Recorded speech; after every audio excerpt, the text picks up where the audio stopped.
मोठी breaking news समोर येते। निवडणूक रोखे प्रकरणी सुप्रीम कोर्टाने एसबीआयला झटका दिलाय। रोख्यांची माहिती उद्याच निवडणूक आयोगात सादर करण्याचे आदेश देण्यात आलेत। तर 15 मार्च पर्यंत निवडणूक आयोगाने ही माहिती वेबसाईटवर जाहीर करावी असे सुप्रीम कोर्टाने एसबीआयला आदेश दिले। तर एसबीआयने 30 जून पर्यंतची मुदतवाढ यासाठी मागितली होती, मात्र सुप्रीम कोर्टाने याला नकार दिलेला आहे। आताची ही महत्त्वाची अपडेट आपण पाहतोय। या संदर्भात आपण अधिक माहिती जाणून घेऊयात आमचे प्रतिनिधी प्रमोद जगताप यांच्याकडून। प्रमोद, काय सांगाल? निवडणूक रोखे प्रकरणी खरं तर सुप्रीम कोर्टाने एसबीआयला हा मोठा झटका दिलाय।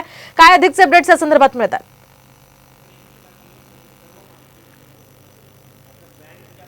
मोहिनी, सुप्रीम कोर्टानं एसबीआयला खूप मोठा दणका दिला असं आपल्याला एक प्रकारे म्हणता येईल। कारण एसबीआयने जो अर्ज केला होता सुप्रीम कोर्टामध्ये की 30 जून पर्यंत ही सगळी माहिती सादर करण्यासाठी आम्हाला मुदतवाढ द्या, तो अर्ज सुप्रीम कोर्टाने फेटाळून लावलेला आहे आणि स्पष्टपणे निर्देश दिलेले आहेत की ही माहिती उद्याच्या उद्या एसबीआयने निवडणूक आयोगाकडे द्यावी आणि निवडणूक आयोगाने ही माहिती 15 मार्च पर्यंत त्यांच्या वेबसाईटवर अपलोड करावी। अशा पद्धतीची मागणी जी आहे ती सुप्रीम कोर्टाने अशा पद्धतीचे निर्देश जे आहेत ते एसबीआयला दिले आहेत। कारण एसबीआयने मागणी केली होती की हे सगळं प्रकरण जे आहे ते खूप गुंतागुंतीचं आहे। इलेक्ट्रॉल बॉन्डची माहिती जुळवाजुळव करण्यासाठी आम्हाला वेळ लागतो, अशा पद्धतीचा युक्तिवाद जो आहे तो खरं तर एसबीआयच्या वतीने हरीश साळवे जे सिनियर वकील आहेत त्यांनी केलेला होता। पण सगळा युक्तिवाद ऐकल्याच्या नंतर सुप्रीम कोर्टाने निर्देश दिलेले आहेत की ही माहिती उद्याच्या उद्या द्या। त्यामुळे एक मोठा झटका जो आहे तो एसबीआयला बसला असं आपल्याला म्हणता येईल। कारण मागच्या सुनावणीच्या वेळी आपल्याला माहिती, ज्यावेळेस या सगळ्या प्रकरणाचा निकाल सुप्रीम कोर्टाने दिला होता त्यावेळेस सुप्रीम कोर्टाने स्पष्टपणे म्हटलेलं होतं की ही माहिती जाणून घेण्याचा अधिकार सर्वसामान्य नागरिकांना आहे। नक्कीच धन्यवाद प्रमोद दिलेल्या सविस्तर माहितीसाठी। तर आपण पाहतोय आता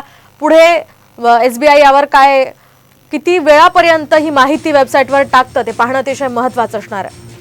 Bonds by 15th of this month, and also the earlier details which were supposed to be given by political parties to the election commission about the bonds received by them, even those details have to be published by 15th of this month. So it's a very good, strong judgment in consonance with the earlier strong judgment that the court had given on electoral